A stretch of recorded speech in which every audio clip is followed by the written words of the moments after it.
Good morning, good afternoon, and good evening, and welcome to the Season Keepers, the show where the only two people we recommend keeping for the season is us. My name's Matt, aka Clean Sheet Wipeout. My name's James, aka FPL Drug. James, we have a guest with us today. Do you want to introduce him? We do. It's Teach Mode. You might know him from Chat, who does the Chatman streams. Andy, fire away. Hello, lads. How's it going? Good, thank you. Really good. It's been a long day. Yeah, no, I know it's weather's a bit mad at the moment. It's either raining or it's glorious sunshine, isn't it? But thank you very much for having me. I'm literally buzzing to be on, so thank you. No, you're very welcome. We've been planning it for a while, haven't we? And then obviously now things have calmed down after Chapman and the Wolfpack and whatnot. You've finally got a little bit of time just before the season kicks off to join us. Yeah, exactly. I know it was literally a while ago, because I remember a couple of weeks ago you said, right, are we still good for this date? Yeah. And I was like, yes. I know. Thank you so much for reminding me. Yes, we are definitely good for this date. That's how organised you are, mate. It was a couple of months ago you said, let's get you on, and we did it. So yeah, no, just as well that I've got these planner calendars set up, because I got a ping about 2 weeks ago and I forgot. So yeah. I feel honoured. Thank you. Yeah, no worries. So for the listeners, I think obviously we've introduced Andy. What we'll do is we'll move on to giving Andy a bit of an opportunity to chat about, where he started. Because I remember Andy when he was about 100, 150 followers on Twitter. We had a couple of conversations when I first started. So to see him go from, strength to strength, from the Wolfpack to the draft gym, Chapman, host, and now working for Scout. Let you talk a bit about that. Big yourself up. We don't mind. And then we'll move on to our drafts.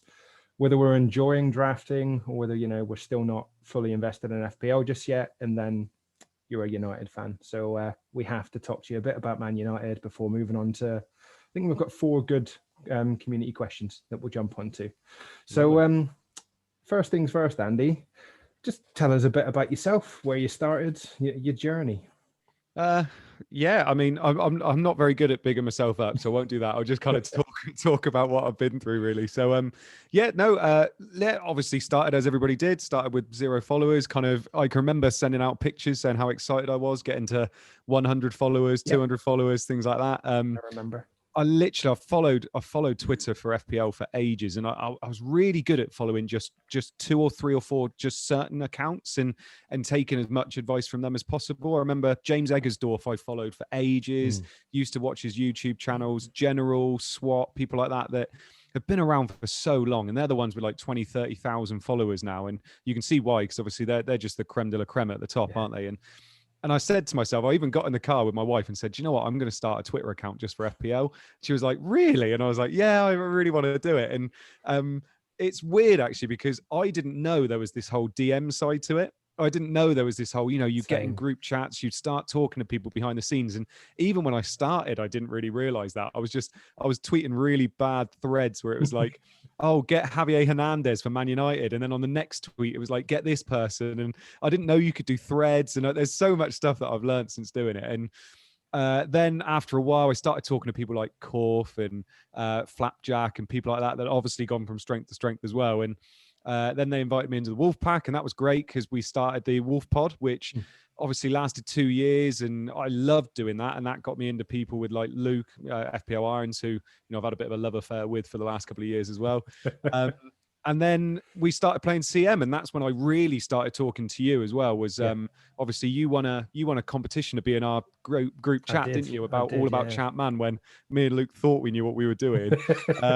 We really didn't. And that's when I really started chatting to you guys, and that was great. And then we obviously got asked to be Chapman hosts, which was just incredible. So every Thursday for the last 38 weeks, that's what me and Luke have been doing. So yeah, I've absolutely loved it. I've gone through a lot of weird transitions since being on Twitter. Like, I have these moments where I'm like, I'm on this too much.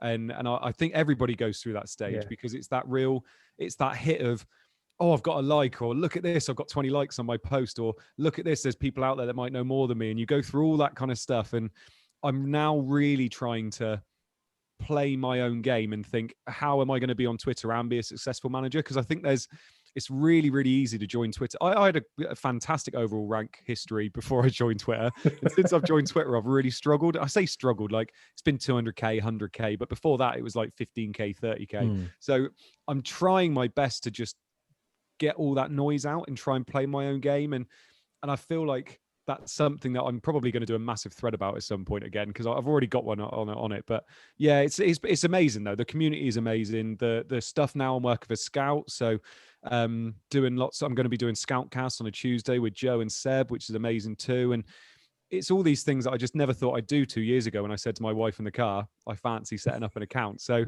yeah, it's amazing. The opportunities you get in this community are brilliant. And the fact that I'm now, it's chatting to people about FPL that are all people that have the exact same ideas, and we're going to meetups about it. Like, yeah, it's my little nerdy dream, to be honest.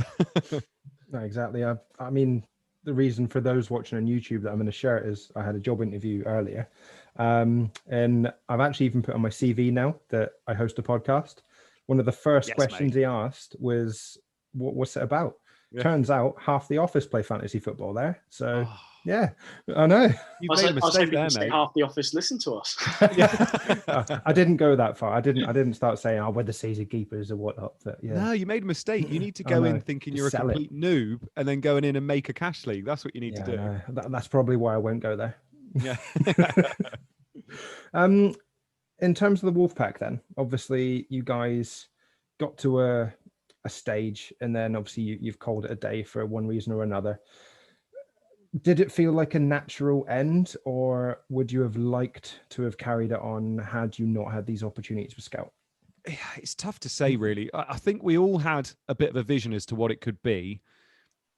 The Wolfpack itself, it was made up of loads of people that had lots of ambition, and it also had lots of people in there that just wanted fun, and they literally just wanted to be in there and go in the leagues and have a bit of banter. And I think there's people that have now come out of the Wolfpack, and we're doing Scout, Hub, Fix, all these different things that we're doing now. And I think it was hard to do that and carry on with the Wolfpack.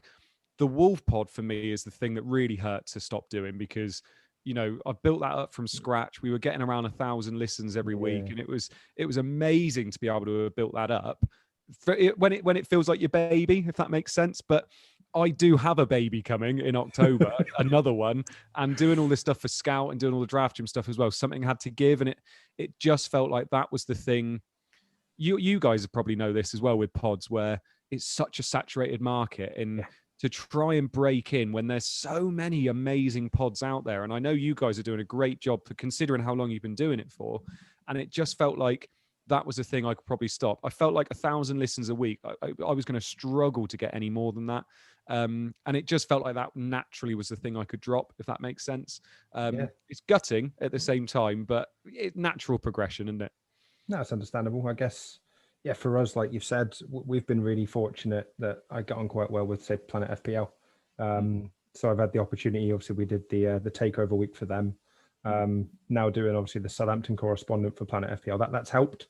But again, saturation is the word. Like, it's so difficult to make a stand. And I don't know how James feels about this, but it's probably partly why we've kind of diversified a little bit and are now doing two like separate pods, slightly shorter, slightly smaller, but a bit more to the point about FPL and about Sky, because we can talk all day about fantasy football, but do people really want to listen to, an hour and a half of us rambling on when they can find these bigger pods and get the same information? Yeah, no, I know what you mean. I know me and Korth, when we were first thinking about doing a wolf pod, we were talking about doing a bog pod, which was just 5 minutes, literally 5 minutes, cram as much as you can in. And it's the podcast you can listen to while you're on the bog, basically. And that's why the Wolf Pod eventually became only 30 minutes. I wanted to try and make it 30 minutes because, like you said, that especially with people weren't commuting in the last year and a half because of everything, it was really hard to fit a lot of these pods in. So yeah, I mean, I commend anybody that's still doing it. And like I said, you guys, it's brilliant. I listened to your one today about the first 6 game weeks, and it was really, really good. So appreciate it. Yeah, I think people that are still doing it and people that are making a go of it, fair play to all of you. No, cheers. Did you have any questions, James, about Andy's journey before we move on? I don't know if you'd consider starting up something like the Wolf Pod ever again, say if you were to have the time, or would you do a one-off, a special? Yeah, I could potentially do a one-off. I mean, it's unfortunate actually because of the Buzzsprout, which I used to use for the pod. I don't know whether you use the same. There's different levels of payment type, and if you go down to the basic level, which is I've now obviously stopped it, it starts deleting all your old pods. Oh So my I God. keep getting You're joking. notifications. Yeah, so I got a Brutal. notification today saying my pod with Mark Southerns, which was the most listened to pod we've ever had, like 2,000 listens or whatever it was, got deleted, and I was sat there like, oh, and it tells me every week. Oh man. Yeah, I know, Wow. but no, I'm always up for doing things again. I just it's tough with another little one on the way. I quite enjoy doing this. Like I said to you before we started, I like coming on other people's pods because you do all the hard work. I literally just turn up and speak. So that's definitely my way at the moment. Very true. And I suppose obviously with the scout work that you're doing, that probably takes up quite a bit of time. Obviously, you've mentioned the Tuesday show that you're going to do. So yeah, it's good though. I like it. yeah. Oh, I think it's only fair that people have tuned in for an FPL podcast. So we give them a bit of fantasy football now. Yeah, stop talking and like about you've me. said, just keep it as the Andy show. No, No, I think please, no. we've obviously, like you've mentioned, we've done a fixtures podcast and we've done a prices pod. But what we really wanted to gauge is how people are feeling about the early game release and also about how you're feeling about drafting right now. Because I think me and James have got maybe slightly different opinions, and looking at the amount of drafts that you've posted on Twitter recently, I think you might have a slightly different opinion as well. So how are you feeling about the early game release and tinkering? They released too early. Basically, for me, they genuinely released too early. I don't know whether they got a bit worried about the Euros being on and they thought we want to stay relevant. I don't know why they would feel that, because they're always going to be relevant. You know, the amount of users they get in the last week or so is ridiculous compared to the 4 weeks before. I feel like the prices reflect a rushed start. Yep. Personally, there's a lot of players that, when I say a lot of players, when you look at FPL, usually every year, there's about 1% of the players you think, oh, that's a bit strange. This year, I feel like about 10% are weird. Yeah. And I'm looking at it and thinking, I'm really surprised at those prices. Just for instance, like the amount of 4.5 defenders that Crazy. I feel are just, you can just put them in straight away and not have to think about it. Yes, there's not much upside and all that kind of stuff, but the nailed players where you just think, I could put him in. He's absolutely fine. There's no rotation issues there. He's somebody that's going to play every week. People like Rafinha. Rafinha's the big one for me. 6.5 million for a player that, considering he started, I think it was like October, November time he got his debut. And if he had started in September and continued what he had done all season, like he should be 7.5 million, really, At even least, 8 yeah. potentially. So there's a lot of players like that where I just think Mane's another one where I just think there's no real debate between Mane and Salah. Like it should be that, oh, could we get Mane instead of Salah? Like, should we really think about this? Whereas no one's having those discussions. And I just feel like it's rushed. And it's a massive shame because I play Fan Team. Fan Team's my other massive thing I do. And I feel like they've taken a bit of time on their pricing. And I'm genuinely thinking about their prices. I'm looking at it and thinking like KDB's 10.5. And I think, oh, do I have KDB over Bruno? Like, yes, Bruno's 12 in that, but KDB's 10.5. Like that's tempting me, and it's making me think about it a bit. Whereas FPL just seems like there's a little less to think about this year. Yeah, I agreed with the whole Fan Team thing. Obviously, both me and James did the Fan Team Euros. I played it last season, and we'll be doing it again this season. But yeah, I much prefer the way that they've gone about their pricing. Plug my channel. Good old draft, Jim. Yeah. We love it. We do. How do you feel about it then, James? Yeah, I agreed on the pricing. Bit mad. Like I know Fan Team have priced Mane at 10. That makes you think, oh, I could stick him in. With regards to drafts, I've not really played with it too much, and I think, I don't know why, but their sort of social media team seemed to panic a bit during the Euros, and then they started doing those price reveals to sort of get a bit of attention, really. But yeah, I think it's just released 1 or 2 weeks early for me. Yeah. Really weird when they released it as well. They released it midday in a working day. Yeah. Like I was really shocked. Normally it's the weekend, isn't it? And it was like I was at work and I Same. literally got to lunchtime. I was like, oh, the game's launched, and it was like it was just so quick. Even price reveals was in a day, wasn't it? It was like the club releasing the whole price list. It was weird. Yeah, there was no build up to FPL this season, and obviously we all got wind. Or those of us, I guess, working from home benefited. I was on Twitter at the same time as working, and I saw how the game's being released in like 10-15 minutes, surely. So I was refreshing constantly. And I mean, I'll admit that because my director won't listen to me. But for a good 45 minutes, I don't think I did anything other than press F5. So I managed to get a team ID of like 200, which is ridiculous. Disgusting. But You know you're an tell me about FPL nerd when you're talking about team ID. To be fair, mine wasn't very good this year. I had 5,000 and something. Last year I had 112. That was my big one. That's well, there you go. I You've know, topped me. and you can tell how well my season went because that's my highlight. So how are you feeling about tinkering then? Because I know we've spotted that you've posted quite a lot of, you know, potential drafts, and you're tinkering with a few players. Are you doing it because you feel you have to, or are you doing it because you want to? That's a good question. I feel like the more you tinker, it's really strange actually. I feel like there is a optimum way of tinkering before the season starts. I feel like if you're tinkering in terms of just swapping one or two players around again and again and again, that's not actually the way to tinker. The way to tinker, oh God, I've said tinker a lot. The way to do it is actually to make different drafts, like completely different drafts. Make a 4-4-2, make a 3-4-3, make a 5-3-2.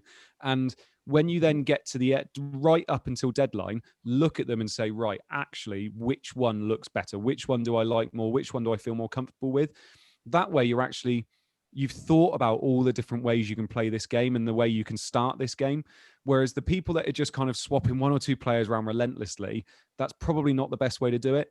I did actually put in, I had this the other night. I went into a bit of a draft hole, and I kind of was just tinkering so much and looking at it, and I just wasn't happy with my team. And to be honest, I was probably quite tired, and I should have just gone to bed, which is what I did eventually. And I've kind of made a little bit of a rule with myself this year where if I get to that stage, I just don't touch it for 3 days, literally 3 days. And I'm actually, tomorrow's my third day, so I can start touching it again tomorrow, but the draft.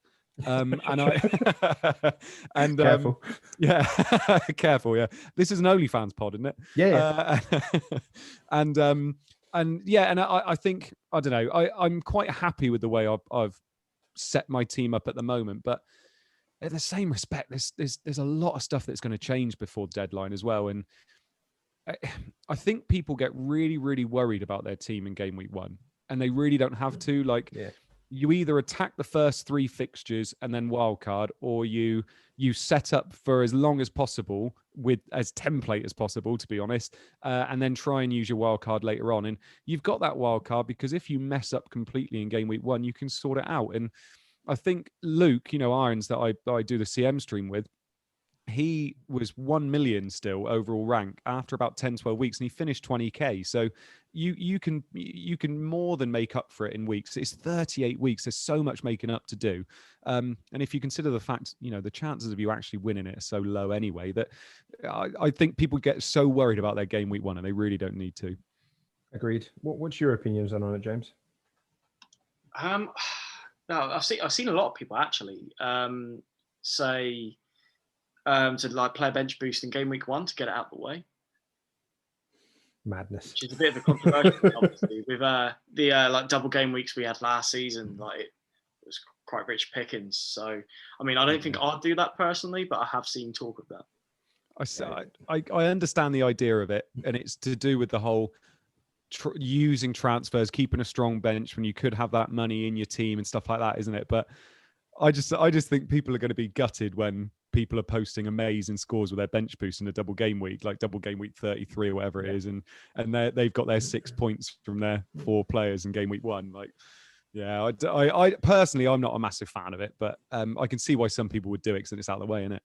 Yeah, I mean, it's not for me, but no, and then very early on, you'll start to get the whole be nice brigade, where obviously you're not allowed to post a good score. And oh God, that wound me points. up. Yeah, exactly. It wound me up so much last season. It's just madness. But for me, like I've said, I haven't really looked at a draft, but I do agree with you there on the fact that when I do, I tend to have screenshots of completely different teams.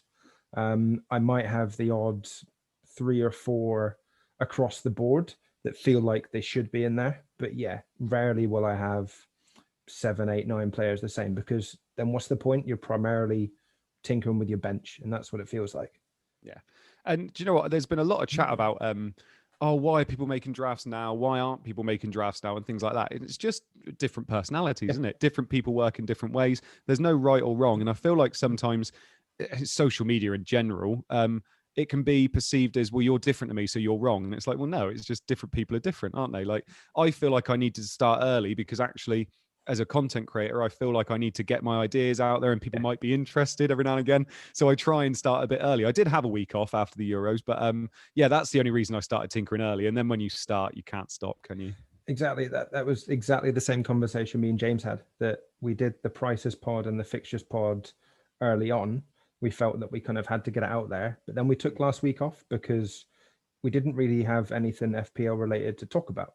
And it felt like it would be a pod for pod's sake. So it allows us to step back a bit, take a bit of time and then jump into it, doesn't it?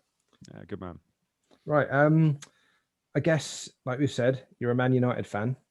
There's a lot of talk about Man United in the community, whether it be who's going to lead the line, Bruno versus Sancho, the transfers that you guys are making. So I suppose it's only right that we ask you these questions. So I think first things first, with obviously Rashford's injury, who do you see being the front three for Man United? And do you see Jesse Lingard having a part to play? I mean, for me, I think it's going to be Sancho, Greenwood, and then Cavani up top. That's going to be our first choice with Rashford out. Martial's supposed to be coming back, but I mean, he's lazy. He doesn't really look like he wants to be there. He's had his foot out the door for quite a while now. And he is also a little bit injured as well. Lingard, I think we'll get minutes if we keep him. I think he signed a contract so we could sell him for a bit more value, personally. Yeah. I still expect him to go. But if he stays, I mean, he's a good squad player. He gives his all. He just annoys people, doesn't he? But for me, I think Cavani's going to be up top. He is our first choice striker. He's a very, very effective striker as well. It's just the fact because of his age, he's not going to play every game. So for me, that kind of means that you've got Greenwood, what a player he is. I bloody love him as well. I love the fact we've signed Sancho because we need depth. It means that Rashford can have this bit of a rest, which is exactly what he's needed. People start saying Rashford's not a good player. He's been injured for literally like a year and a half. So he's going to come back strong when he's back fit as well. I think we're going to see a really good Rashford when he comes back. Sancho's world-class, 21-year-old world-class winger. God, I've missed that. Greenwood's brilliant as well. The thing for me, obviously, is that Sancho might take those minutes from Greenwood in terms of him progressing onwards and becoming that world-class star that I think he can be as well. But I think with Rashford out, he's going to get his chance. Danny James is probably going to play 1 or 2 games as well. He's not first choice, obviously, he's a squad player, but he will be that kind of threat in terms of he could come on for a game. You never know. But I think Sancho, Greenwood and Cavani, most probably in that first game, I wouldn't be surprised if that's it. My biggest thing I'm looking at in pre-season is whether he goes forward with this 4-3-3. I really want him to play this 4-1-2-3, where hopefully we get a good central defensive midfielder. If not, it could be Fred, it could be McTominay, and then Bruno and Pogba are obviously going to be a bit forward. But it's that danger if Bruno or Pogba or whoever it is starts playing a bit more on the left, and then it all starts. I'd be surprised if he goes for a 4-3-3 because I don't think it actually gets the best out of some of his players. It does get the best out of Sancho, but I don't know whether it gets the best out of all the others. So it's going to be interesting. I'm really looking into preseason and seeing what happens. Yeah, I think preseason is going to determine a lot. The other question, I guess, on the emphasis of Cavani and Greenwood, do you see towards the end of the season Greenwood being pushed more into that number 9 role? Yeah, I do. I feel like Greenwood would be the natural person that's then going to play up top when Cavani gets rested. The only worry I see is that they've been talking about this with Rashford for about 4 years, and it just hasn't happened. He needs to keep playing on the wing. He needs to be running at people and getting the ball more. And when I've watched Greenwood up top, he doesn't look as effective as he does when he's on the wing. The thing I love about him is how two-footed he is. Like, he's brilliant in terms of being two-footed. And I feel like when you've got him on the wings and you swap them around, and if it's him, Rashford, Sancho, they're all very, very good on both sides of the ball. And I feel like playing him up top, it does lose something a little bit from him. And I also feel like if you're just playing him up top every now and again, you're not really going to do it. You need to say, right, Cavani's going, Greenwood's going to be our striker. And I don't see that happening. I see him every now and again doing it, but is he going to be as effective from there? Probably not. So I'm not sure from an FPL point of view whether I even like the fact he might be playing up top. But we'll see. Martial's obviously played up there before, so maybe that's the way they'll go. But I mean, if we don't get a striker this year, which I don't think we will, I think we're going to go in hard on one next year. Okay. Do you want to throw the next Man United question, James? Yeah, I'd say what United players have you got in your draft at the moment? And would you say, could you even have both Sancho and Bruno? Whoa. Well, how many do I have in my draft at the moment is 0. Oof. The only one... Oh, no, that's not true. That is not true at all. I've got Bruno. Bruno. Sorry. Brave. I don't have 0. God. No, I've got Bruno at the moment. He's not left my draft. That's why, because he's one of the only players I haven't tinkered with.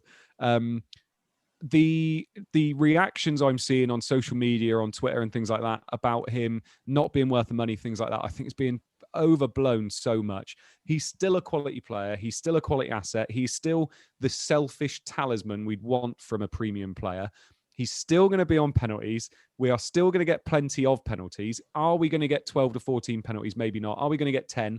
Potentially, and that's an extra 50 points plus bonus for him. He's still going to be a 200 plus player.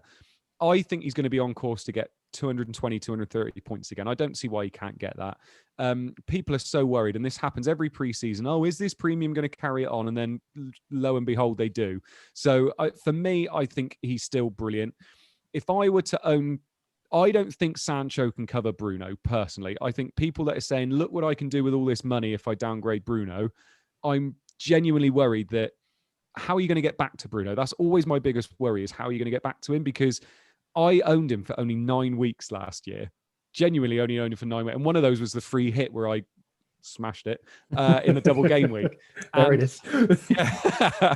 And 140 points. Yeah. And I look at it and just think, that is always my biggest worry, is how are you going to get back to him if you can? And if you have downgraded him to Sancho and you've spread your funds everywhere, bringing those funds back in as few transfers as possible is really difficult. So I look at it and think, can you get to him easily again? And if the answer is no, then you need a contingency plan, because if he starts banging, you're in a lot of trouble. Because like I said, I had it last year, that bloody Leeds game, I said he was going to do well. He did. Yeah. And he absolutely smashed it in that game, and I didn't own him. When you don't own it, it's all right owning him and not captaining him. But when you don't own him at all, it is horrific to your overall rank. It really is. And the players you're going to have in... You've spread those funds out, and if Havertz gets a goal, brilliant. If Sancho gets a goal, brilliant. But when Bruno gets you 2 goals and assists, and he's everybody's captain, it is horrendous. So yeah, he's in my team, 100%. That's fair. And I guess the final Man United question. I suppose it's a window that you as fans have been crying out for quite a while. How successful do you think it's been, and can you see you bringing in anybody else? Yeah, I think Ollie's even said tonight that he's expecting at least one more signing, which I think is brilliant. I think this is the biggest compliment I can give us this offseason, is that we've looked more and more like Man City, not in terms of style of play or anything like that, just in terms of how we've handled our business. Man City used to be so good at saying, we've got these gaps in our squad, let's go out and fill them. And they did that for 3-4 seasons in a row so effectively. We said at the beginning of the year, we need a right winger, we need a centre back, and we need a central, and we need I keep saying that, and we need a defensive midfielder. We've gone out and got Varane. Wow. We've gone out and got Sancho, finally, but we did get him. And if we get someone like Camavinga, it's just amazing. I think we've had an incredible window. It could all go to pot. I don't really see it go into pot. I don't think Sancho's the kind of player that could ever really be a failure in this league. At 21 years old, I think he's going to be great. Varane, again, I think is an upgrade on Lindelof. And I think he wasn't the person I thought would completely foil Maguire well. I thought he maybe needed a bit more pace next to him. But, I mean, they're going to be formidable, aren't they? And then with Shaw just taking that real step up with Wan-Bissaka on the right. I liked the fact we were linked with Trippier, mainly because I feel like Wan-Bissaka is so defensive all the time that it's good to have somebody you can bring on that can whip those balls in. Wan-Bissaka can't, bless him. He's tried so hard to improve that level of his game. know. He just really can't. I mean, Shaw is so good on the left.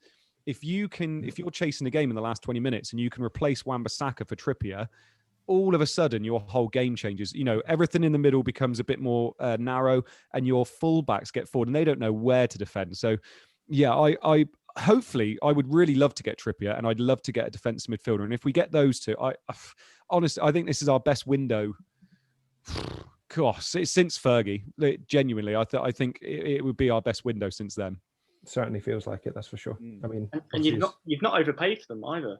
No, it's weird, isn't it? Yeah. It's really weird. Gone are the days where we're bloody signing Fellaini and Di Maria. Like, honestly, things are looking good. I think we're a well-run club again, which we haven't been for a while. Yeah, that was about to say. Is it 36 million? I've seen rumored for Varane. Ridiculous. Yeah, it really is. Mad. It must be kind of the draw of having FPL mode on, because we got quite a few questions, given it's still pre-season. So what we've done is we've picked 4 of the best, and I think we'll throw them your way. So do you want to go first, James? Yeah, why not? So putting last season aside, is selecting an Aston Villa goalkeeper the right move when there are cheaper keepers with longer, better fixture runs? And that's a question from FPL Shark. Do you know what? I had Martinez in my drafts for so long because I think he is just the perfect keeper. I genuinely do. He keeps clean sheets. He kept, I think it was 15 clean sheets last year, which was 3rd or 4th in the league. Yeah. He keeps them in games by himself. That's the kind of keeper you want to go with. Like Nick Pope for so long with Burnley.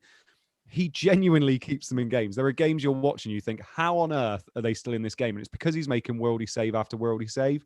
And for me, the thing that I was struggling with so much is when you're trying to get that extra 0.5 or extra million into the rest of your team, it's goalkeeper you look at straight away.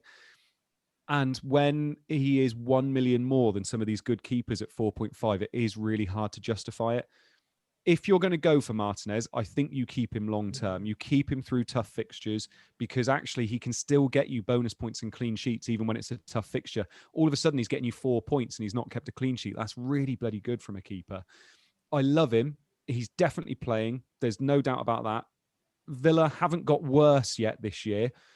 I would worry a little bit when Grealish leaves, but then actually, are they going to keep less possession and have more shots against them? And so there's more shots on target for him to save. You know, there's that argument as well.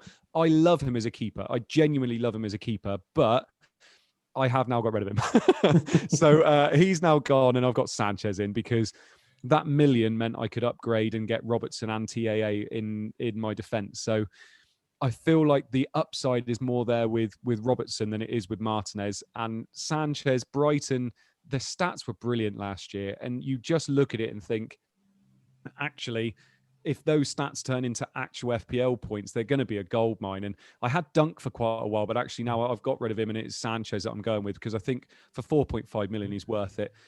There's a lot of chat about Barkman, but he might now be going, and it might be coming in. Yeah, so for 4 million for Foster, I mean, he's on my bench anyway. If people want to start with him, that's not a bad shout. If you only want to spend 8 million on your keepers, and he is a good keeper, he's just getting on a bit now, isn't he? But yeah, I think the only other ones I've looked at is potentially going up 0.5 and spending 5 million on a keeper, and that would be on Dean Henderson or Kasper Schmeichel.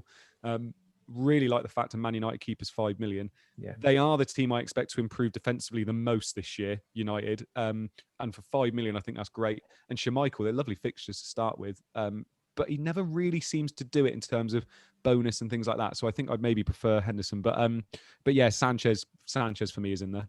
Yeah, I think Henderson's one that James touched on the Prices pod. The fact that you can get a Man United goalkeeper, which we both expect to be, the number one keeper to start the season for 5 million is an absolute bargain. Yeah, it's another one with this pricing. I'm shocked. Like, it's almost like they've done it only based on last year's performance. Yeah. And it's like, well, it's just think of the potential. Like if they start with 3 clean sheets in a row, Henderson's going to be in every team, and it's that kind of thing where it's like he should be 5.5. He's Man United's keeper. It should easily be 5.5. Both him and De Gea. Agreed. Another quick one then from FPL Shark, because he added a cheeky second question immediately after, was what's your thought on Jimenez from game week 1? Not from game week 1 for me. From game week 3 or 4, I think it is. Agreed. When their fixtures change. Yeah. perfect for him because you can see what he's like when he comes back. He had a horrific head injury. Yeah. Nobody knows how players are going to come back after head injuries. So I love the fact I get to see him for 3 weeks. To be honest, I want to watch most of that Wolves squad for 3 weeks. I've got Gibbs White as my 4.5 million midfielder enabler because I want to see whether he starts getting the nod, because actually he could do quite well in those first 3 games and then he's perfect. But yeah, I just want to have a look at them. People like Trincao as well. There's a few of those Wolves players. Their keeper as well. He's a good 4.5, isn't he? Is it Sa? I can't remember what his name is. Yeah. I think it's Sa. Yeah. They just signed him. He's 4.5. And obviously you've got 8 Nori as well, don't you? Yeah, and 8 Nori as well. So you look at those and just think, actually, I'm happy that I'm not going to invest in them straight away. I'm just going to wait 3 weeks, see what they look like, see if they look promising, and then I'll invest after that. Spurs are very much the same for me in terms of that. Again, I think defensively underpriced. And, the fact that you can get Rodon, Dyer has obviously been reclassified as a defender. None of us really know who Nuno's going to start with. But if he can nail them defensively, I expect Tottenham to keep clean sheets. So, yeah, Reguilon's the one I'd be after. Oh, yeah, for sure. Question in from Ronarid9 then. And I think this is one that both me and James found the most interesting question. So cheers, Pete. What would you like to see from any new fantasy football pods? It must be so hard for people wanting to have a go, but just not repeat what others are producing. Presume every single one of you were conscious about finding a niche, or were you not too hung up on listener numbers at the start? So I'll let Andy go first, and then I'll let James answer on our behalf. Do you know what? I think it's my competitive nature. I was really interested in the listeners at the beginning. Like I used to look every day, how many listeners have we had and things like that. And even at the end I did, because it almost made it feel like, right, actually, how well are we doing? Like, are we doing well because we're getting more listeners and things like that? In terms of what I'd like to see on pods more, probably just more fun. Like, I think a lot of pods, one of my favorite pods is Planet FPL. And it's because they both know who they are. I know what I'm getting from them. They're fun, and they're just really interesting to listen to. And I feel like it would be great to have that pod that just like, oh, actually, we've had a shit week, haven't we? Yeah, bloody awful. Look at that. Look at the transfers I did that have been bloody awful and things like that. And I'd love that, because I think we were speaking a little bit at the beginning of this pod about mental health, and it's really important for people to say, actually, I've had a really bad week. It's something that I do on Twitter all the time. I called it in the Euros. I said, bloody, after the knockout stages started, I said France and Netherlands would make the final. They both got bloody knocked out in the round of 16. And I put it on a tweet. I said, well, this went well, didn't it? And it's like, I don't think you see enough of that sometimes. And I think people, yes, they want to hear good from people with good ranks and things like that, but also at the same time they want to know that they're not the only one having a bad week.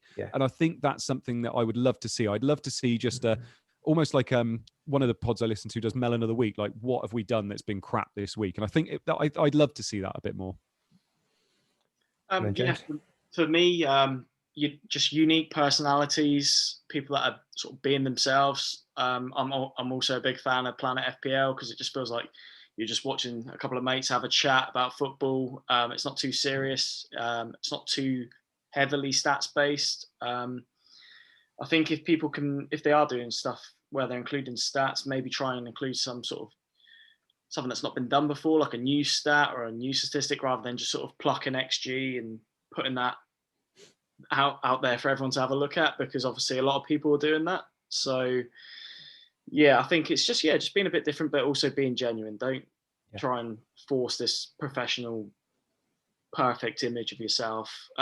Just be down to earth and genuine, and that's what people want to hear. Exactly that. I think it's the genuine aspect that I feel you really need to push across.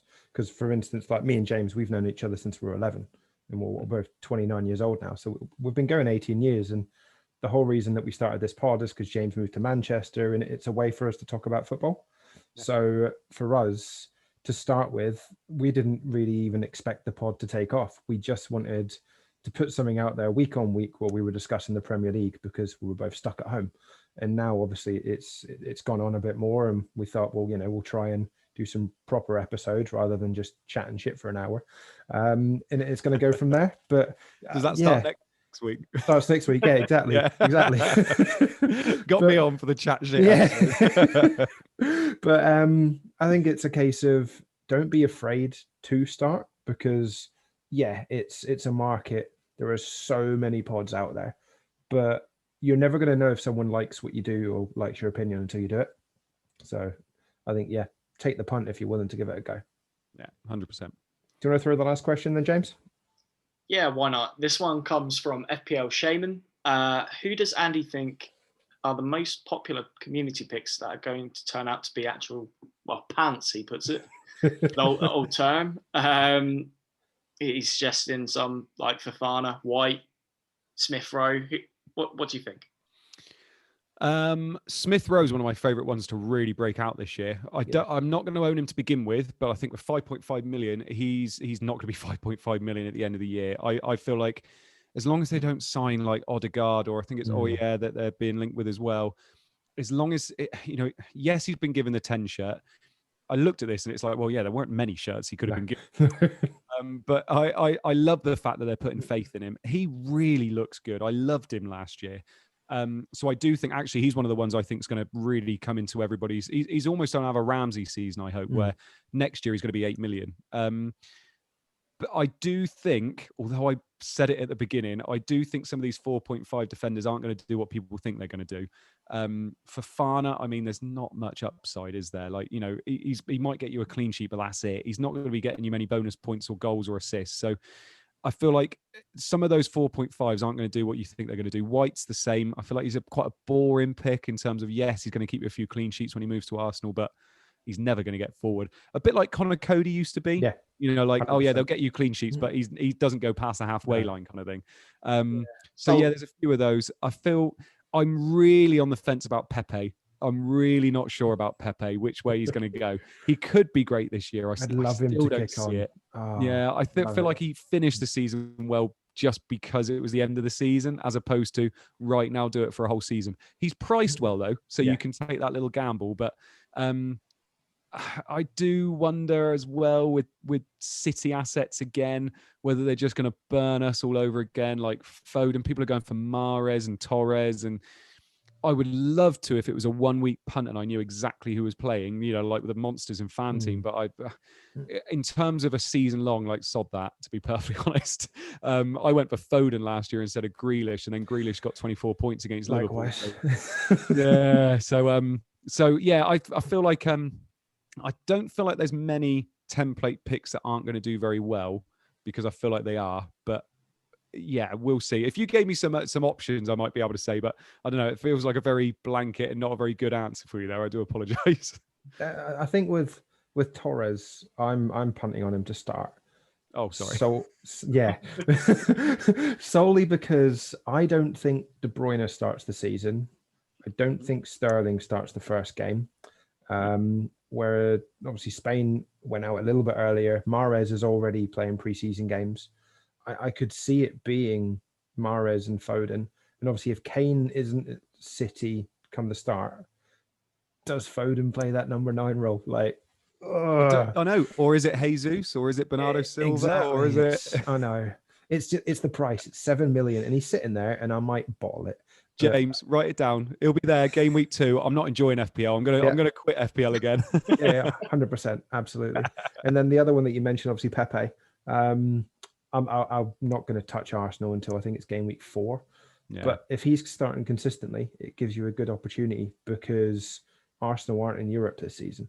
So it's picking the same team week in, week out, and Arteta won't really have an excuse then. So yeah, no, I like it. All right. Well, I think that kind of brings an end to the questions and brings an end to the pod. It's been an absolute pleasure, Andy. Really appreciate you coming on. Hopefully the listeners have enjoyed obviously what you've had to say, have enjoyed the conversation we've had, and I wish you all the best for the season, mate. Yeah, thank you very much for having me. Like I said, it's been lovely chatting to both of you. And yeah, if the listeners haven't liked what I've had to say, please don't tell me. Just keep it to yourself. If you could go to @FPL Teach. Yeah, do that one, because that's not my handle. No, exactly. Yeah, I won't. FPL mode. Come on. Yeah, no, cheers. Come on, man. Right. Well, to end the pond, then we'll do our usual. So it's a goodbye from me. And goodbye from me. Cheers, guys. There you go. We should have got Andy to say cheers, guys. That would have been quite good. We should have.